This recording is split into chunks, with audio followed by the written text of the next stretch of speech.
Welcome to the Smash Masters podcast. Sorry. My bad, guys. I ended that a little bit soon. I clicked the wrong button.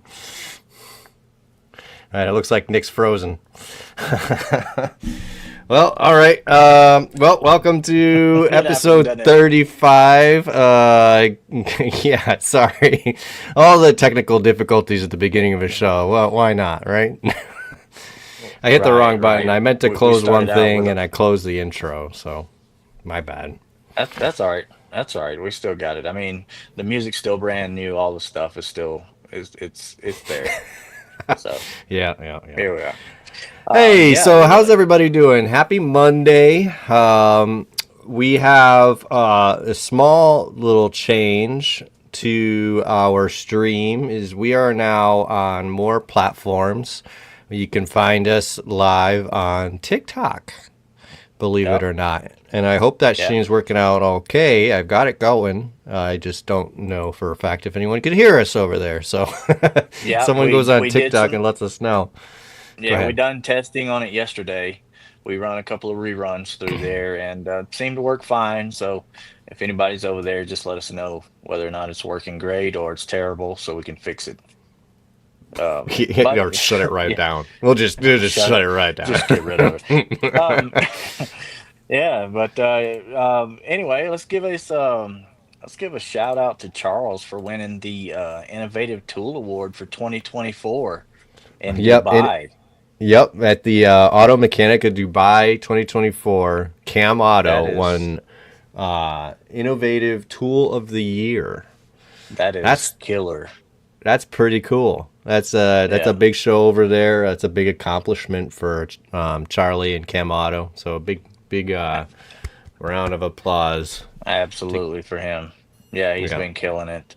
That and really everybody's been killing it for these guys with the toy drives and doing dents for kids and all that stuff. Man, all these guys have been killing that, and I've just been blown away at the stuff that these guys have been doing. It's It has pretty been cool. amazing. Absolutely, it has. Having gone to one of those events, I highly suggest it for PDR technicians. I mean, if nothing else, it's a place to hang out and talk to other technicians, and you get to see them working and everything. And for me, it was motivation, because I saw these guys doing some amazing work, and I'm like, man, I got to go home and practice some more. So that was really cool. But yeah. Lots of toys for a lot of kids that really need it. So yeah, really cool stuff. All right. Jason over on TikTok says he can see and hear it. That's great. Love it. Nice. Awesome. All right. So, is that everything we have? Well, the guys can hop over into Collision Verse if you haven't done that and get signed up and set up for all that stuff. Come over and hang out on that community and help us grow that and become a positive area and expertise, kind of like a masterminds group kind of thing. It's pretty cool. It's just now starting out, so yeah, go over there and sign up and get that going. Help us out with that. Yeah, give us a follow. We're both on there, and pretty soon Yeah. there'll be a Smash Masters profile up there on Collisionverse. It's collisionverse.com, or you can go and download the Collisionverse app, and both of those will get you into there. I think it'd be really cool. I think it'd be a fun place to share work, get advice, get training. Just waste some time when you should be working. I don't know, whatever you feel like doing. But that looks like a really cool thing. Yeah, it's a cool spot, and all those places that you could find us that he just pulled up with Apple, Spotify, and everything. We are the official podcast for Collision Verse, also. So if those aren't, you can't find us on any of these, then be sure and hop over on Collision Verse for sure. I should have put Collisionverse on there, shouldn't I? Yeah, It'll be on there next time. It's okay. And yeah, just so everybody knows, I am on my phone and I cannot see any comments. So if they're not bringing up, I can't see what you guys are saying. So what's up? What's up, Chris? I'll do my best to put all the comments up. I got a lot going on here, but Yeah, I know. I can't see him. I apologize, guys. We was having some internet issues, and it is what it you is sometimes. you're good. You're good. You're good. Yeah. So we got a really fun guest on tonight. Mr. Arena is the owner of Auto Body Clinic up in Massachusetts. They've got 3 locations. I'll come bring him in. Let him tell you himself. How you doing? Hey guys, how are you tonight? Good, All good. right. Nice to see How are you. you doing? Oh, we're hanging in there. Thanks for having Yeah. me.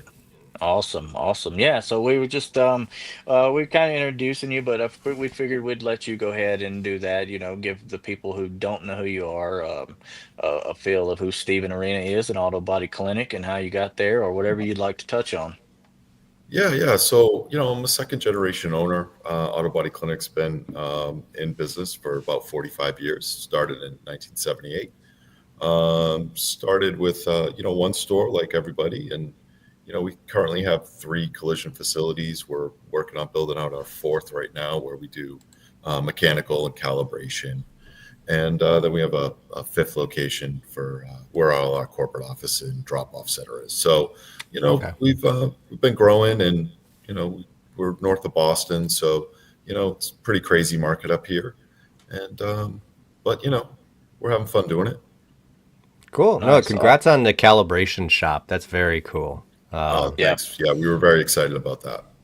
My yeah, that employer's was trying to looking do nice. something at the same right now at the same time. He purchased a location. Actually, I think you've talked to him. I know him But pretty well.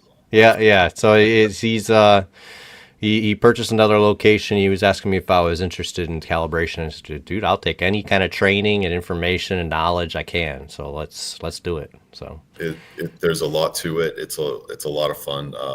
Sort of expanding the company's ability to provide services, and obviously there's a lot of revenue that can be generated for the organization that truthfully was being paid to other people. So it's better to keep that revenue in house, right?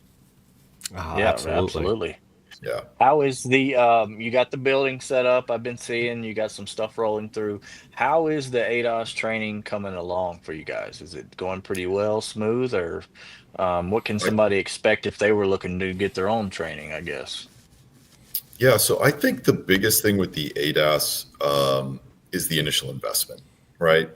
Yeah. The to have the proper equipment that can really handle all the different types of vehicles that are coming through the shops. It's just a sizable investment, from the True Point systems to having the mobile Autel systems, and because it's great to have the calibration center, but we also want to be able to provide mobile services also. So Oh, okay. there's just a lot to it, and I think on the Hmm. training side, luckily there's a lot of good programs out there from the manufacturers and from the equipment manufacturers that there's a lot of instruction. And once you kind of get your head around where to find the information and find the procedures, it seems to go pretty well if everything's in line.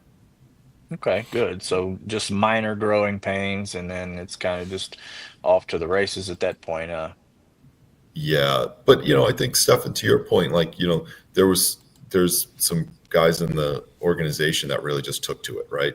They were, Mm, the we had one mechanic who started it, and he did very well with it, and then we added another body technician who he decided he wanted to really kind of dive into uh, the calibration and glass side of things, mm.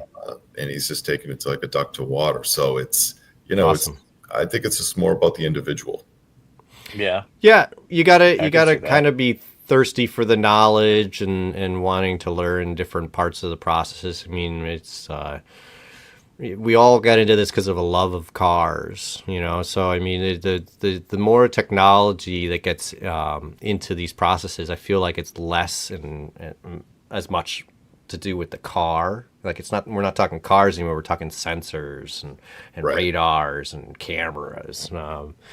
But so it takes Diagnostics. definitely takes somebody who's got that thirst for knowledge and maybe a little bit of that extra, like, I want to say OCD, but like maybe a little organization and following things to a T a little bit more than the average person. Yeah. Because these calibrations, I mean, the smallest thing can throw it off. I've only done training on Rivian calibration, Yes. ADAS calibration, and it was very interesting. But it's especially since how touchy all these systems are, and Well, in the cars today, right, one thing affects a whole bunch of other things. right. Whereas, before we were just looking at, physical damage to X, Y, and Z. Well, now this sensor is connected to that sensor. And if there's a problem with this sensor, it's going to throw that off. So, it sort of reminds me of like an electrical schematic that, I would used to look at, and it's just, it's like a foreign language. Mm-hmm. And so to have somebody that can, in their mind, kind of start to make that map and make all those connections as to, okay, here's my problem, here's where I need to start, and then just kind of going through all of the different checkpoints. And, it definitely takes a certain sort of mindset and somebody who's, Yeah. thirsty for that, challenge, but also learning those different procedures. And Yeah, absolutely. It's almost it's almost like what would you say, like somebody like the 48 hours show, forensic files. Sometimes you got to be that guy. You got to find these clues, and that's your roadmap, and you got to single it down to a certain module, and it could take minutes, it could take hours. yeah, absolutely. And, I don't think the cars are going to get any easier to work on in the future, right? So, sort of like when you start looking at those older 17, 18s, and they had certain modules and certain, technology in them. And then every year from then, it sort of just builds and builds and builds on itself. I don't think it's going to stop anytime soon. So being Yeah. able to be that detective and figure out, okay, here's my pain point. I got to fix that first, and then everything else should fall into place if I did that correctly. Hmm. That's usually what it is, but it is that detective work to figure out where that problem was. For sure. Absolutely. For sure. I mean, before I get into Juan's question here, do you have your calibration center set up to accept work from other shops as well, or is it just internal work? Primarily just internal work right now. Okay, you Okay. got 3 locations, so I bet you can keep them busy. Yeah, they're busy all day. So that's, Absolutely. we do our mechanical work there. We do our EV Rivian work there, and Hmm. the space is large enough to do a full 360 calibration if need be. Which you don't have to do that as often, but it is nice to have the space set up properly with the proper lighting, Oh yeah, you need it. or you Yeah, need for it. sure. So it's good to have all that. Absolutely. So Juan comes in with a good question. He says, "Have you encountered pushback from insurance companies because of same ownership? If so, how do you respond?" We usually say two completely different companies, two LLCs. Yeah, so it is set up as a separate LLC. It's a completely different company, different name. I will say that when we started this journey a few years back, there was definitely pushback because we were primarily dealing with, insurance partners that we've been doing business with for years, and they were kind of going through their own learning journey as to what all of this calibration is, why it costs X, Y, and Z. And obviously, anytime there's a higher cost to any repair, there's going to be pushback. Hmm. So, Hmm.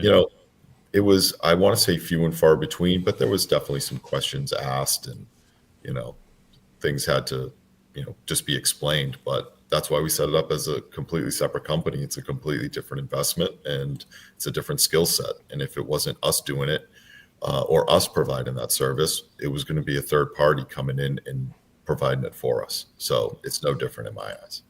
Yeah, Really, yeah, absolutely. nothing that I totally agree. Hmm. Do you run your safety checks out of there as well? Yeah, so the calibration techs, because they are employed by our master company, Hmm. they do all of they do all of the safety checks, they do all of the test driving after they perform any calibration. And so I've sort of had the opportunity the past couple months to help out in a couple of the stores doing the final safety checks. And as you guys know, it's not just a quick walk around anymore, right? It's a test Mm-mm, drive. It's absolutely not. checking out every single system. It's making sure that the radars and the auto braking are working correctly. It's making sure that all your blind spot monitors are working correctly. I mean, it's extensive, Hmm. and Yep. it's just a different ball game. So you Hmm. kind of have to be proficient in it all. It's Yeah, absolutely needed now.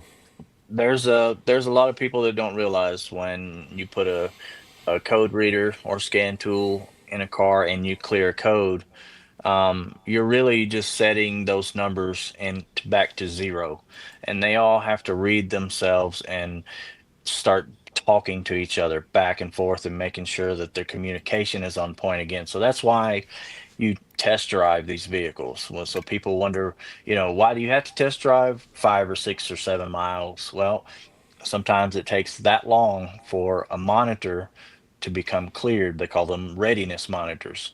And you really shouldn't give a car back, of course, you know this, until your readiness monitor is complete, whichever one that may be. Yeah, it's 100% right. And I think you guys correct me if I'm wrong, but I think it's like Honda's. Like you take those out on your test drive, that blind spot monitor doesn't initialize again till like 2 or 3 miles into your drive. Hmm. Right. And Right. so I think what was interesting over the past 5 years is as our final checklist, they start getting longer and longer because every single system needs to be verified that it is working and working properly. And if you don't have that, visual cue to say, oh, I did test the auto brake or I did test the distance radar, you know, or the 360 cameras, whatever it may be, I think it's just very important that you have all those cues to know that when I go out on this test drive, this is all of the things I need to look for and verify. Hmm. Hmm. And it could be Absolutely. as simple as just going through the estimate and reading it line for line, and just making sure everything that's on there was done. Because I mean, all that should be written on there, the recalibrations and measuring the mount, everything Yeah, should be listed there on that estimate. So, yeah, and I and think I think it's two. There's two parts to it, right? Obviously, when we're doing our final checks, we need to verify that everything that was on the estimate was completed and is to spec. sure, But I think the verification process of every single system in the car is something that is new because yes, like we were saying, like one system now talks to another. It may not have been part of the repair per se, hmm. but it is absolutely vital that it's working properly because another part of the self-drive system or something was adjusted or compromised, replaced, whatever it may be. So Hmm. yeah, I think the final checks in today's world are a lot more extensive than they used to be. Yep. Way more extensive. And like you said, it's just because of everything has to integrate and talk to one another that these checks become so much longer, so much more detailed than what they used to be. You're down to now you could repair any bumper and not worry about the mil thickness of the plastic, but we have to toss bumpers now because it won't read sensors if it's hit in a certain spot. So that's just the world we're in. Not just hitting a certain spot. Most of them say don't repair in this area, and you just can't do Hmm. that.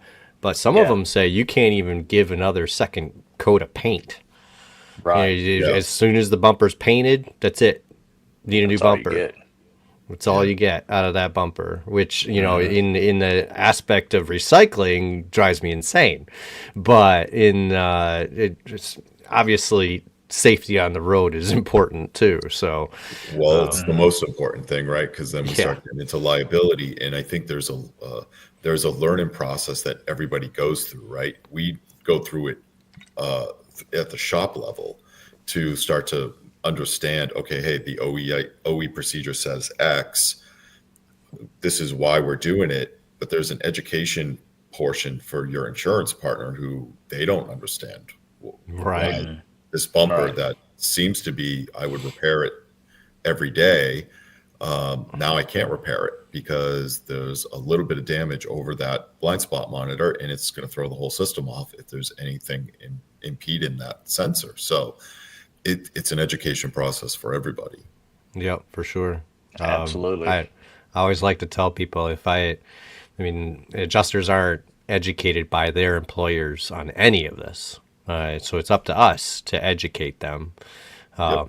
So, I mean, if one really wastes your time and gives you a hard time with something that they just aren't educated on, I love to write in my supplement sheet. I don't know if it makes it on the estimate, but educate adjuster, point five. Yeah. Like I had to take time to tell you what I need in order to fix this correctly. I shouldn't have Yeah. to. Yeah. So And if we think about the insurance side of things, let's be honest, it's really just it's a cover your ass sort of thing, right? Because every little thing they're going to get scrutinized on.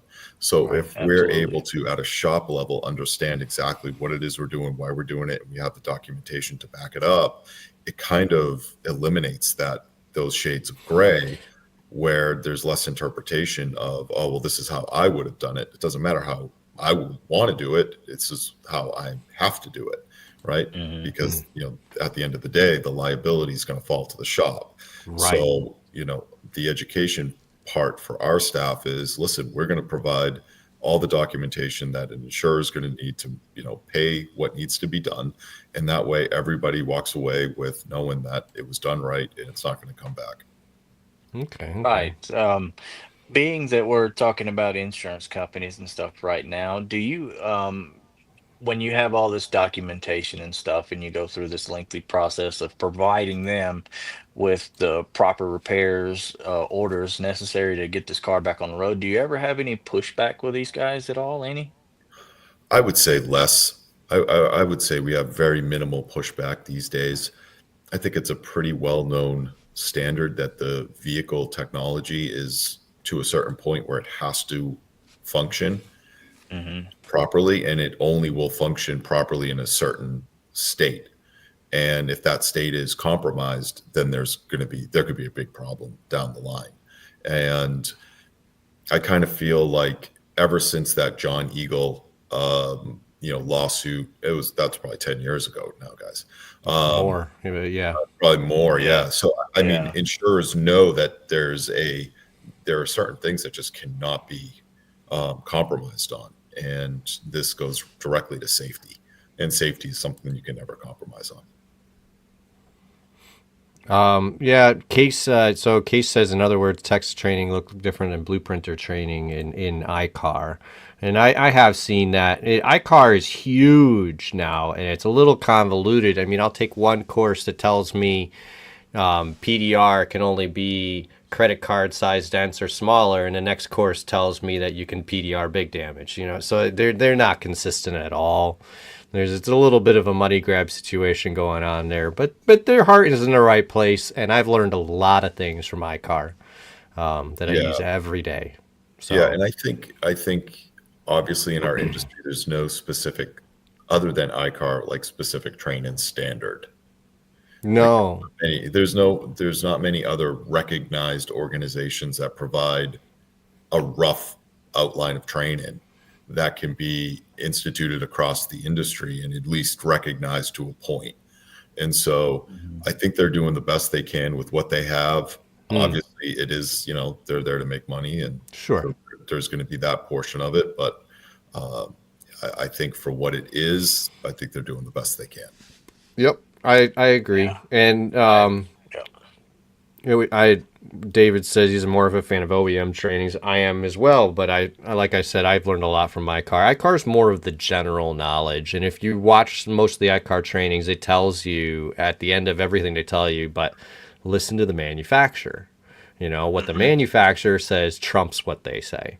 So Hmm. it's when the manufacturer says nothing, basing it off your iCar training is a good idea. Yeah, and I Yeah. think And that.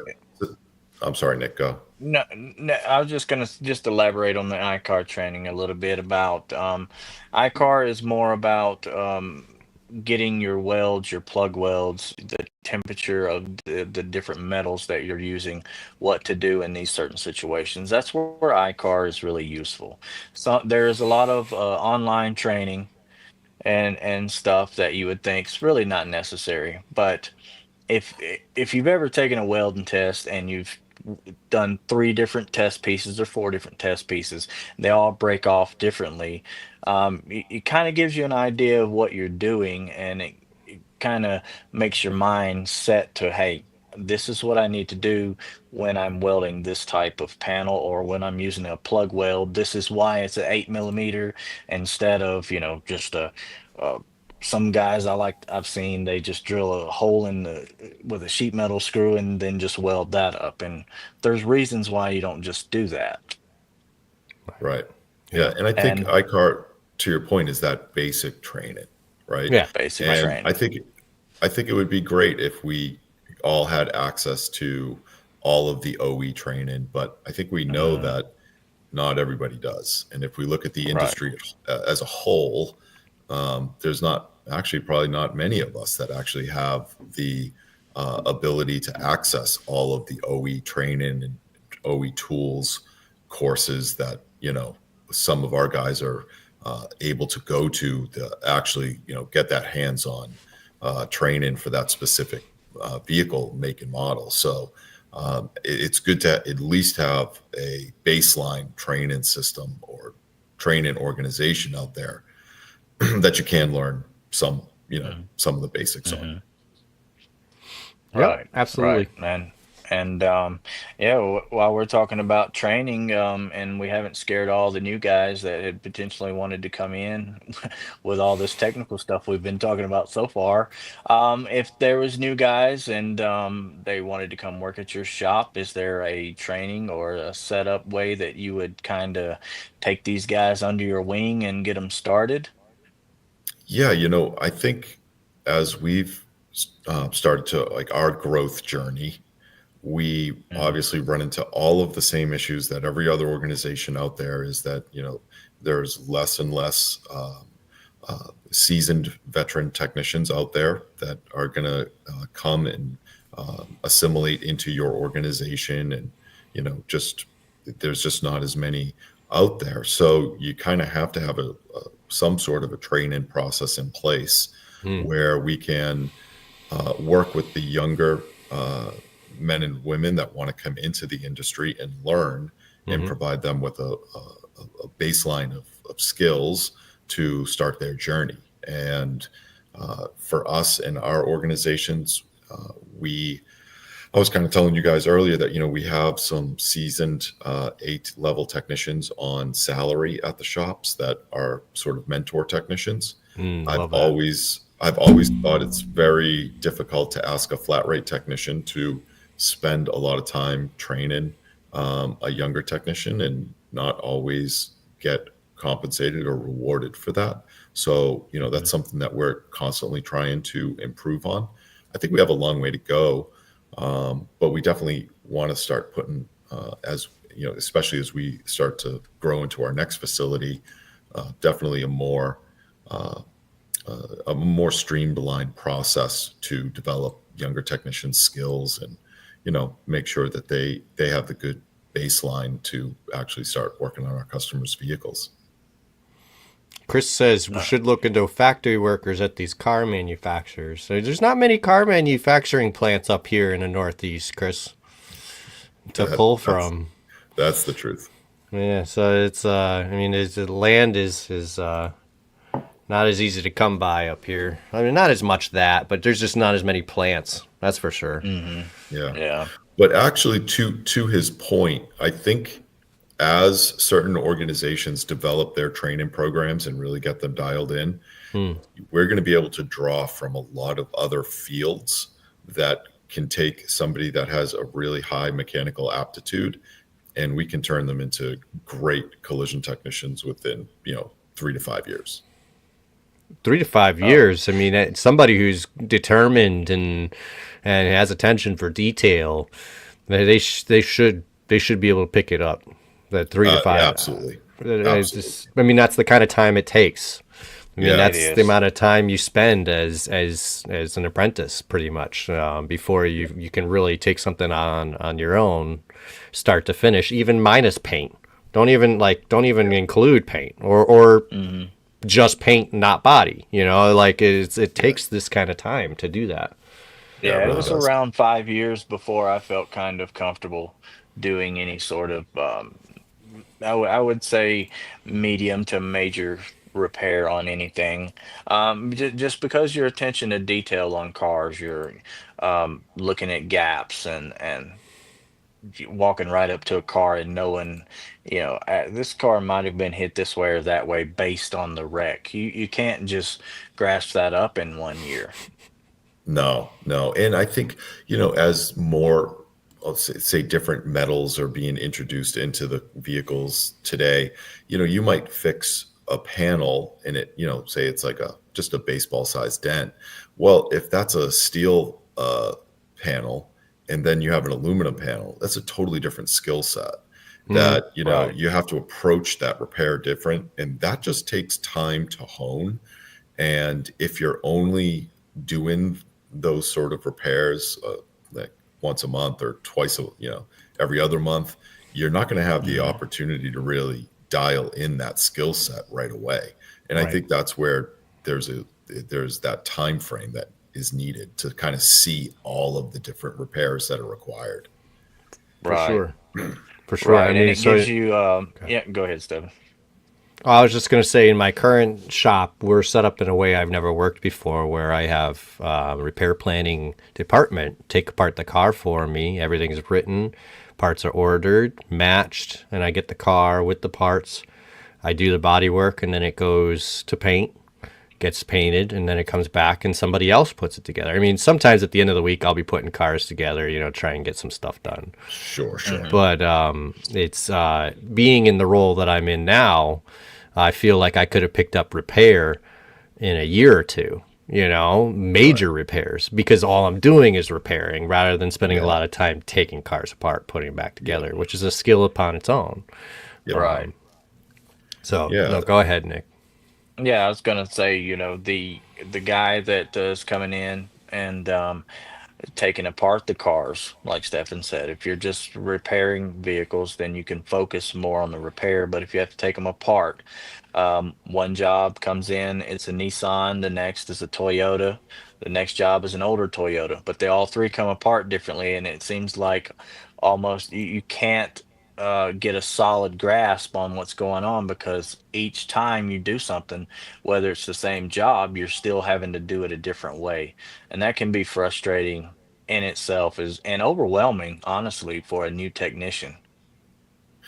100%, right? So you might be asked one day to, repair a quarter panel. And then you might go through a run of vehicles if you're a young technician that's all assembly and disassembly and panel swap, right? Or part swap. And you don't have another repair on a vehicle for a week or two. You didn't get to hone a skill. You did the procedure, and now you have to almost go back and relearn that procedure to do it again.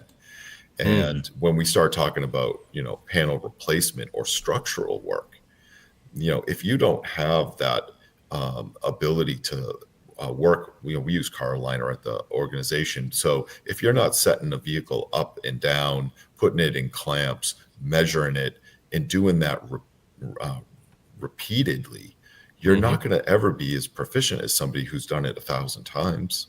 Right. Right. So as an organization, at some point, we want to get to the point where we're able to, sort of remove these younger technicians who have proved that they have an aptitude for this industry. The work ethic is there. We know we want to make an investment in them, and to put them in an environment where they can hone those skills, right? Where they can Mm-hmm. set a car Hmm. up 20 times, measure it 20 times.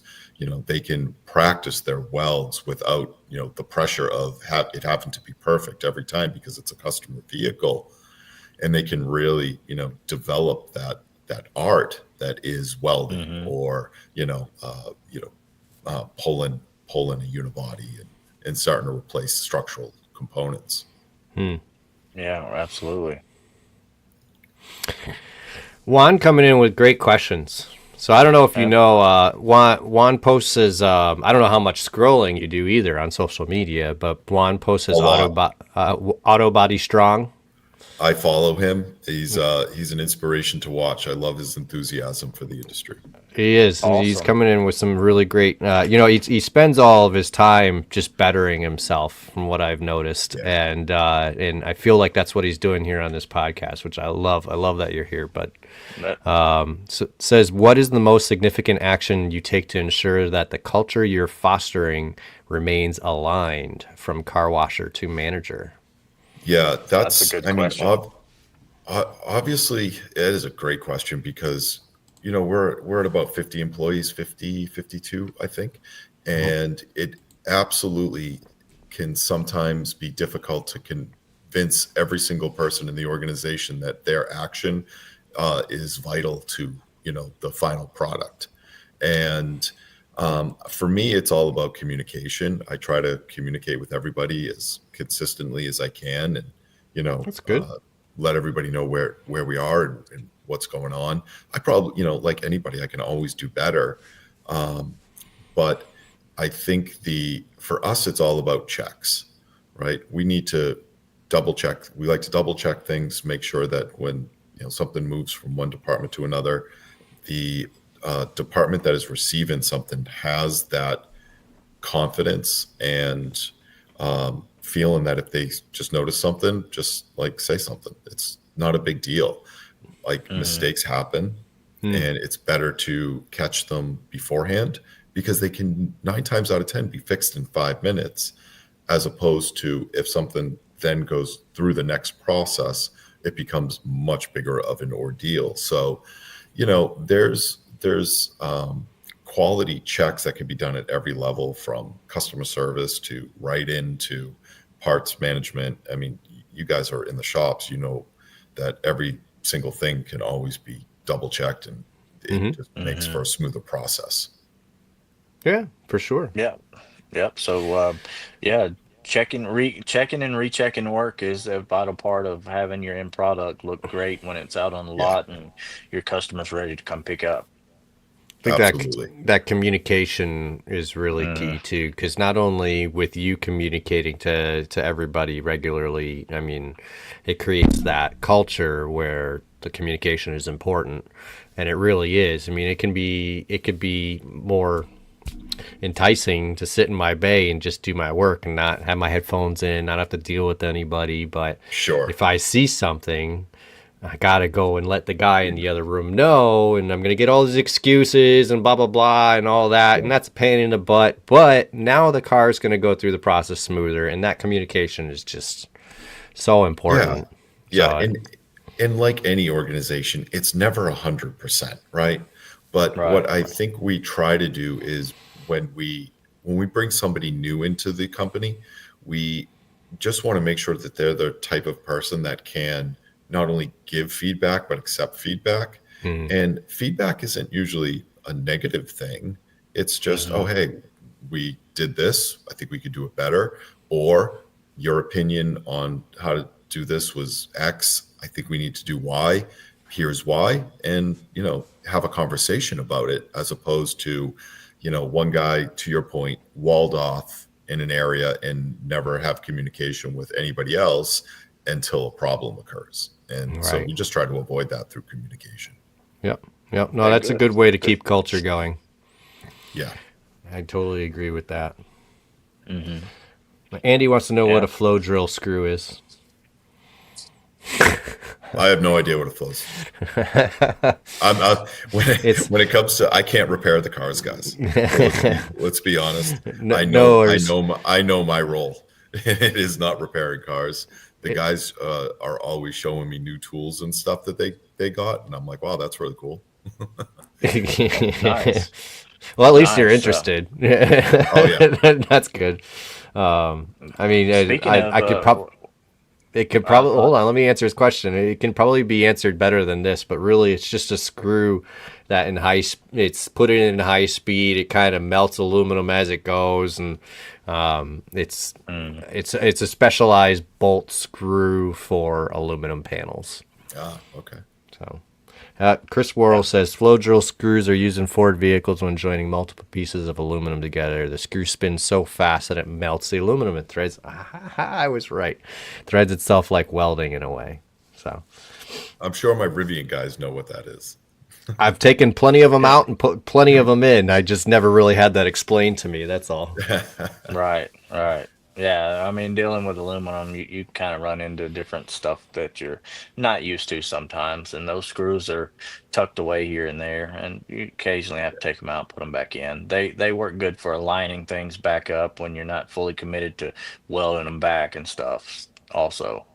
Yeah, cool. So, yeah, absolutely. And talking about, Sorry, Andy says aluminum hole plugs is what I hear. So Andy's a PDR technician, not an auto body technician, but he's a big Okay. supporter of us. That's why he's coming in here yeah, not knowing, but yeah, he's a yeah. big supporter. He's not he doesn't know too much about collision work and stuff per se. He's went into body shop and he's worked in body shop. He's a PDR tech, but he does know something about Gene Fetty and his training. So, and I know you guys just had him set up with your guys not too long ago. So, how did that go in your shop?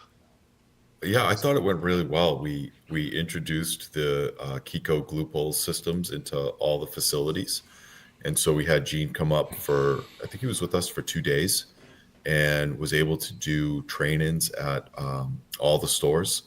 And like we were saying, it's sort of like a baseline training for a new tool that Hmm.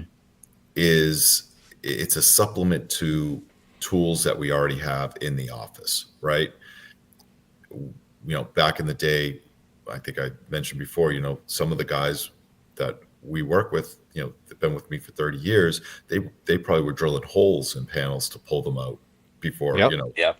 and Shove a then giant hook through the hole, yank it out. pull it out. Hmm. Yep.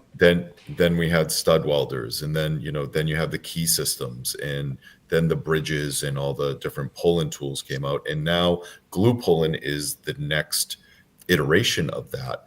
And so whenever something a technology comes into place that supplements an old one, there is a learning curve, and there's some convincing that it takes the technicians who have been doing it a certain way for a while, that this new system can be beneficial to them.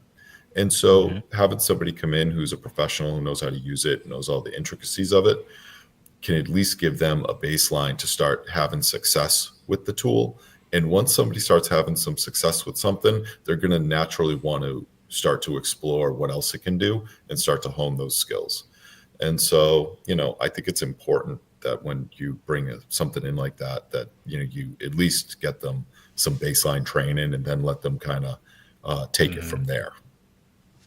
Mm. Yeah, absolutely. And Gene So is a great trainer. He loves to train and he explains things so well. I mean, it's he Yeah. does. Gene was with Kiko still when I had my Kiko 1 day training. So he was the one they sent out here and changed my life. Just changed Yeah. my life. So Yeah. go ahead, Nick. That's Sorry to really cut you cool. off. No, that's fine. I was just going to say this supplementary tool called glue pulling that we're starting to set in each and every shop, and hopefully we see them everywhere. But this is not just a new tool that has a change in a different like a small process, like a regular welder, and then you got pulse welding. These guys that have been doing body work for years one way, meaning grinding the panels down and then pulling, you're telling these guys, don't grind it down. You got to read the light. You got to bring this glue over here. You got preps and processes that you have to do, and it can kind of be overwhelming for a lot of guys, especially when they're like, this other way was working. Why do I need to do it this way? And Right. you And know, uh, at the end of the day, you can achieve a much greater product with this way than you can the old way. And I hope your guys have been taken to it really good, especially since they got trained by one of the best guys in training out there, in my opinion. Mm. yeah, Yeah, and that, well, as you guys know, when new things come in, some technicians will gravitate towards it faster than others. Yep. And, but it is nice to see when a seasoned veteran tech kind of plays around with the system and starts to learn those little benefits, right? And then they could start to show some of the younger technicians. And so, I think I think we're starting to see them gravitate to the glue pull system more and more. They still, Hmm. to your point, they still like the tried and true system that they are very comfortable with, Right. because Right. they know in their mind this dent is going to take me X amount of time my way, and is, a new system until it proves itself otherwise in my hands. Hmm. The cost benefit may not be there for them just yet. So it is a process, and I think something I could probably help with that is to just try to provide more training. Right? If I see somebody who's starting to engage with that tool, I can probably lean in even a little more and see if I can provide them with even more training so they can kind of take it to the next step. Because you guys know, if you see somebody having success on the floor doing something, well, your curiosity is obviously going to raise, and before you know it, 100%. you're going to be like, well, I think I want to learn how to do that, or that makes a lot of Right. sense. Yeah. You got that Right. done in that amount of time? I got to learn how to do that, Right. Yep. I've Yeah. already lead by example. I've got people in my new shop. Nobody was glue pulling there when I got there. Now there's 2 or 3 other guys. Every time I look at damage, they grab the light and they roll it over, and I'm over there. Yes. Yeah, Yep. There absolutely. you go. Even if you're just doing regular, you're still gonna grind the panel and you want to knock down some highs, you bring that light over there and it just brings it up to exactly what you couldn't see before, even if you're not even going to glue pull at all. And it's just these small changes that make a big difference in somebody's repair techniques. And before long, these guys, it's the same really, like we were talking about the brand new guy coming in and every job seems different. Well, every situation is going to be different in glue pulling, and he doesn't know how to maximize his efforts in glue pulling like he does Right. conventional repair. So it just takes time with a lot of these guys. Yep. 100%. And Yep. that goes for, not just technicians. That's every person in every Mhm. part of life, right? No Yep. matter what Right. industry you're in, you become proficient. If you're a quality employee or a quality worker, you're going to be proficient in a whole bunch of skills. And over the course of time, those skills are going to need to be adjusted based upon, the new requirements of the job. So Hmm. it just takes time. For sure. For Absolutely. sure. So speaking of training and changing mindsets and everything, kind of an out of the blue question here, but do you see a benefit to sending one of your technicians or more to PDR training for an in-house PDR technician? Yeah, I think this kind of goes to like honing skills, right? If Hmm. we want to lean into the glue pulling, the baseline training is obviously always going to be that first level. Mm-hmm. But if we really want to, see it proliferate through the organization, kind of like what you were talking about, Stefan, with, guys starting to uh, want to do it more and more, there's got to be somebody on staff that is absolutely knocking it out of the park with it. Mm-hmm. And the only way to develop those skills is probably that advanced training. And so I think in the new year, that is something we're going to be looking into, because I kind of have an idea of a couple of technicians that seem to really be showing interest. And I think they would really take to that really well. Awesome. That's awesome. I personally, I think it's hard for a body shop to write PDR correctly. Yeah. But the skills are useful regardless. I mean, we're talking push to paints, push to repairs, push to primers. These can be fast repair methods just for your average technician. And then we miss the ding, comes out of the booth and there's a ding in the panel, then brand new panel. You don't want to repaint it. So if you got a Hmm. guy that can push it out in a couple of minutes, that's good to have on staff. 100%. It's It is. just saves that headache and that another boot cycle lost, when they repaint it. I do want to mention that we were reached out to by Dent Slayer Training. They actually started to offer online PDR training, where they say that after it's not full extensive hundreds of videos. It's very concise. It is achievable and finishable. That you could at the end of it, you can fix small round dents and crease dents, small. And that'd be pretty impressive. I actually have a little video here. I'm just going to play it really quick. Let's go.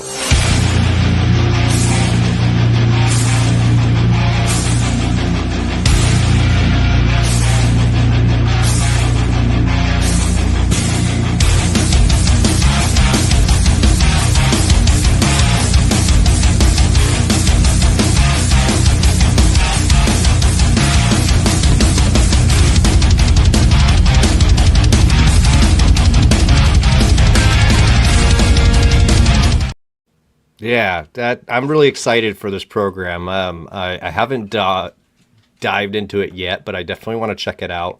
You never know where you could pick up, some information from. Yeah. But he's even got a little section, the dentslayer.com. Go to the training section. There's a section that's free. So if you just wanted somebody who had the interest, but they didn't want to put any money down first, they can go and check it out, watch some videos, and get a few tips, and then see if it's right for them, and then boom, go with it if they like it. But, Absolutely. This is I want to say this is kind of like if you want to get the Gene Fetty and Danny Hacker Kiko, the glue pulling training. This is going to be the training that's going to get you walking in the door, like Stefan said, fixing small dents, creases with PDR dent push tools. tools, yeah. Push tools, yeah. So in a collision shop, obviously, most of the time it won't be paintless dent repair, but it'll still be dent repair all the same. And he's an excellent teacher, and he's been doing it a long time. So you could build a wealth of knowledge just on this course Yeah. if somebody was interested in it. Feel we give him a good plug there. Right, Very for good. sure. While we were right here talking about hybrid techs potentially being in a body shop, yeah, it's good stuff. Yep. No, it is a useful thing. I mean, I'll tell you, I barely grab the dent puller anymore. It's all about the push tools and the glue pulling for me now. And I mean, usually I'm just getting it to a level where it's skimmable. If I have to, I'll still use a regular coat of filler before glaze. But the goal for me is getting it down to a glazable level, easy sanding, primer, paint, and it's been working really well. And it's just awesome knowing that I didn't burn any of that primer off the inside. I wasn't breathing in the smoke and the fumes. I didn't have to spend a half hour sanding the whole panel down. So Right. And so many let- benefits. it is another benefit too, is that the metal that we're starting to come into contact with on these new cars is becoming half as thick and twice as strong. And a lot of these dent pullers are not wanting to stick to some of these high strength steels, and hmm your dent puller is going to become obsolete anyway. Mild steel, your older steels, yeah, you're good to go on them. You can fix those conventional all the way, but um, obviously you have to go the aluminum route, and you have to buy an aluminum stud pulling tool, and Which they then suck. bef- before long, these stud pullers, key pullers, they're not even really going to work anymore because they're going to be potentially blowing holes in some of this metal. So, glue pulling is going to be the number one way to get cars repaired, and push tools in the next, I would say, 5 to 10 years, Yeah, maybe sooner. maybe Yeah, sooner.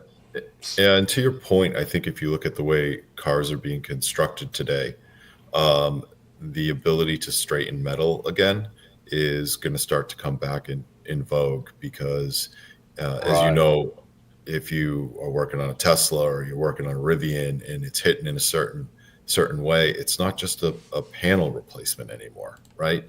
It's much more of an extensive repair to replace these things. Right. So Hmm. the ability to take a dent in or a larger dent and actually move it into a place where it is now repairable, well, it just makes fiscal sense Hmm. for both parties, not just the collision center, but it also is going to make sense for the insurer, and your life's going to be Hmm. easier for everybody, right? Hmm. Right, Yeah. I right. hate cutting cars apart. I think it sucks, Absolutely. you know. There's times when it is the least less intrusive way, but it's amazing the amount of damage you can take out of a car now, before it's really necessary to do that, Hmm. especially with the addition of glue pull technology that we have now. Yeah. So it's 100% with you there. I don't like changing panels either. I did it for years. I thought that was what made a technician, because I mean I'm really at the start of that generation, is Nick and I, where they were training us to change everything, just change all the panels, and Hmm. and especially after the John Eagle case, and then the procedures were followed and everything. So it's yeah, no, I've liked to see what I'm seeing, which is the repair artists are coming back. I Yeah. really like Right. that. It's been very cool to see. And I get them sent to me all the time, even the people who don't post. They send them to me through my social medias. I love seeing it. I really do. I hope people never stop doing that, because it's cool to see. I mean, just the fact, I'm glad that they feel they have me to share that with, because that means they probably don't have somebody else to share that with. I send Nick Mhm. everything. so, Look, so, there are so many people out here that is pulling out some awesome and I mean, just awesome repairs. I and mean, they doing aren't killing posting it out it or here. anything. Yeah. Yeah. And Yeah. they're not capturing it in its full glory. They're just doing the old school one pick kind of deal. And hey, what's this look like? But yeah, this stuff is changing the way that repairs, like you said, the old school techniques of straightening metal is coming back. It's just in a new way now. Yeah, absolutely. It's the craftsmanship, right? It's making Hmm. a comeback, and not that we weren't before, but it's just it looks different now. And I think at the end of the day, it's actually going to be better. Mm-hmm. Yeah, yeah, absolutely. Well, it's been a lot of fun. I can tell you that much. I really, Mhm. when I got into more of the repairing side and everything, it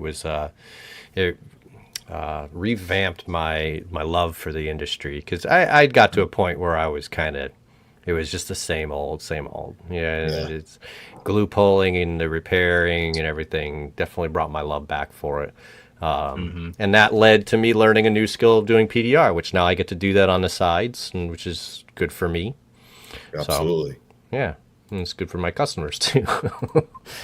but Nice.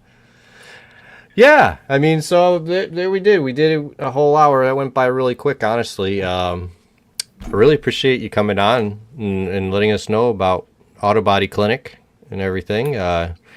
I think you've got somebody in the chat that wants to work for you, Mr. Oh, Chris.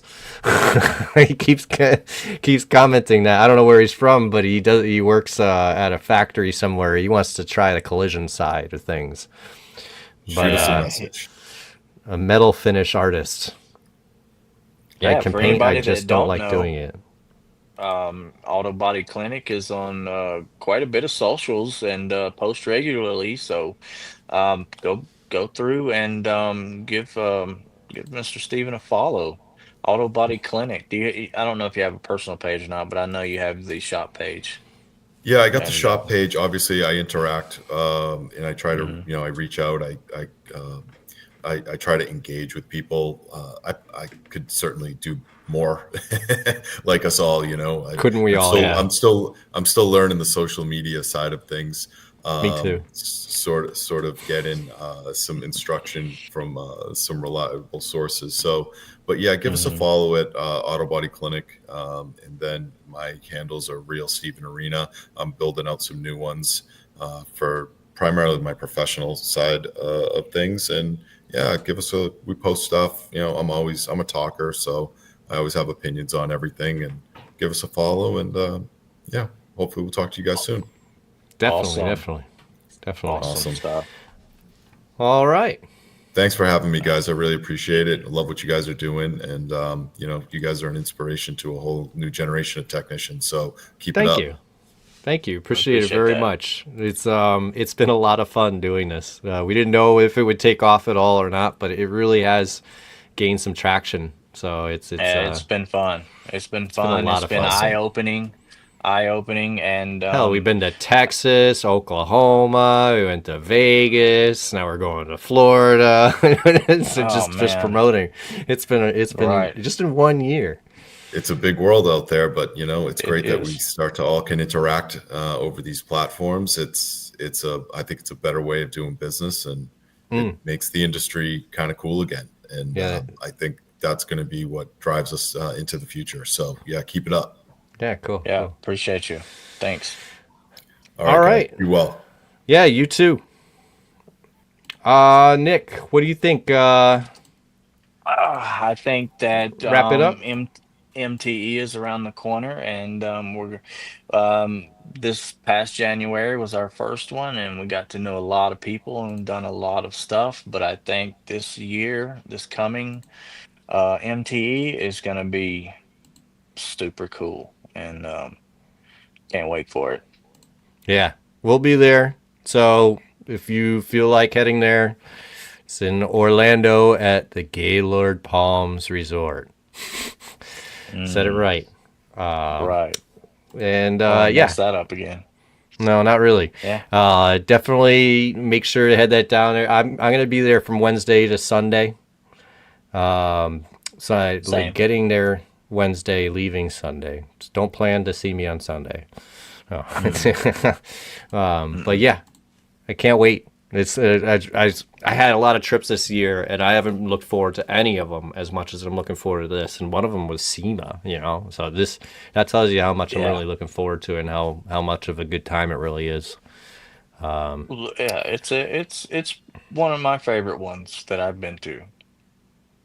So yeah, it's good stuff. All right, Well, play the whole outro for everybody this time, and peace out. the whole thing. Yeah, Bye, why not? everybody.